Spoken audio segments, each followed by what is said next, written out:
Ton histoire commence le jour de ta naissance, mais ce n'est pas vrai. Ta vraie genèse commence bien avant ta naissance. Pas le jour où tu as vu la lumière, mais le jour où tu as choisi de t'incarner.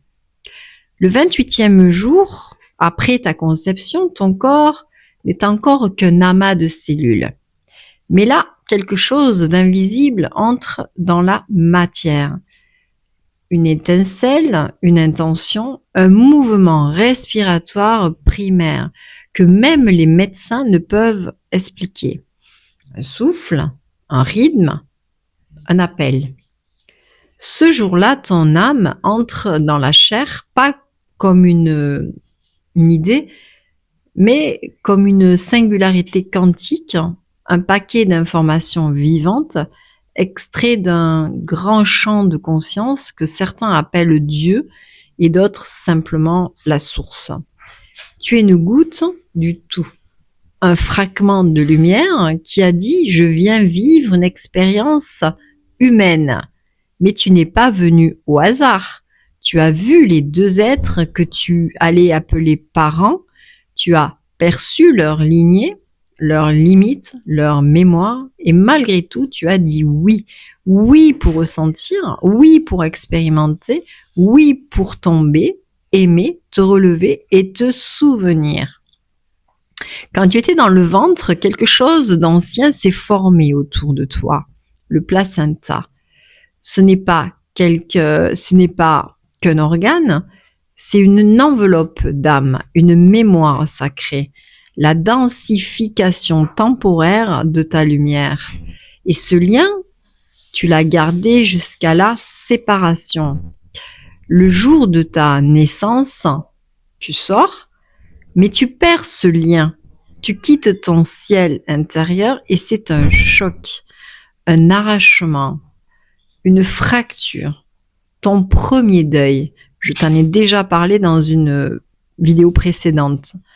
Ce n'est pas maman que tu pleures, c'est le paradis placentaire, la sensation de complétude. Et tout au long de ta vie, tu vas chercher à le retrouver. Très vite, tu vas comprendre une loi silencieuse pour être regardé, aimé, nourrir, tu dois correspondre à des schémas. Et c'est là que le système se construit. À partir de regards, de silence, de gestes, de ce que tu dois devenir pour rester aimé. C'est là que se forment les messages contraignants, ce que certains appellent les drivers. Sois parfait, sois fort, fais plaisir, fais des efforts, dépêche-toi.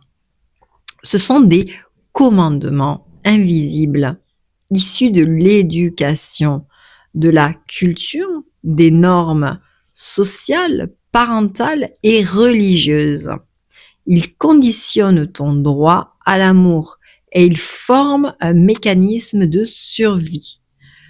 Pour survivre à ce système, certaines parties de toi ont dû se cacher.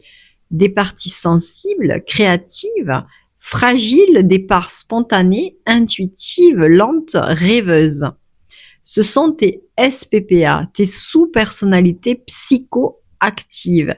Et elles sont vivantes, elles ont des besoins, des mémoires, des émotions. Mais quand elles ont été jugées ou même rejetées, elles se sont figées. Et pour ne plus jamais souffrir comme ça, elles ont fabriqué un personnage, un masque, un moi fictif, superficiel et suradapté. Ce personnage, c'est l'ego. L'ego ne ressent rien, il ne crée pas non plus. C'est une structure défensive bâtie par les SPPA blessés pour obéir aux injonctions et éviter toute nouvelle blessure. L'ego, c'est le gardien de la prison intérieure, automate, loyal, dressé pour survivre dans un monde conditionnel. Tu n'es pas assez bien, tu ne peux pas ralentir, tu vas décevoir, tu dois faire mieux. Ça, c'est l'ego.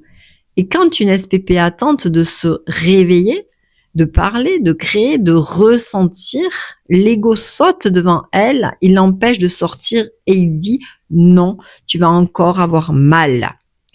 Mais ça, ce n'est pas lui qui souffre, c'est elle, c'est la SPPA blessée à l'intérieur. Et pendant ce temps, ton système nerveux, lui, ne juge pas, il réagit, il capte un danger, il déclenche la fuite, le figement. Il fait ce qu'il peut pour te maintenir en vie. Mais il n'est ni l'ego, ni une SPPA, et il est le gardien du corps. Et aujourd'hui, peut-être que tu ressens une fatigue, une boucle, un vide, un blocage. Et si ce n'était pas ton ego qui te sabote? Et si ce n'était pas dans ta tête non plus? Et si c'était tout simplement une SPPA blessée, figée dans le temps, avec une mémoire douloureuse? Pendant que l'ego monte la garde et que ton corps en silence te crie « je n'en peux plus », tu n'as pas besoin de te battre contre toi, tu as juste besoin de reconnaître celle ou celui qui a été blessé et dégoûté et d'écouter ce qui a été du trop longtemps.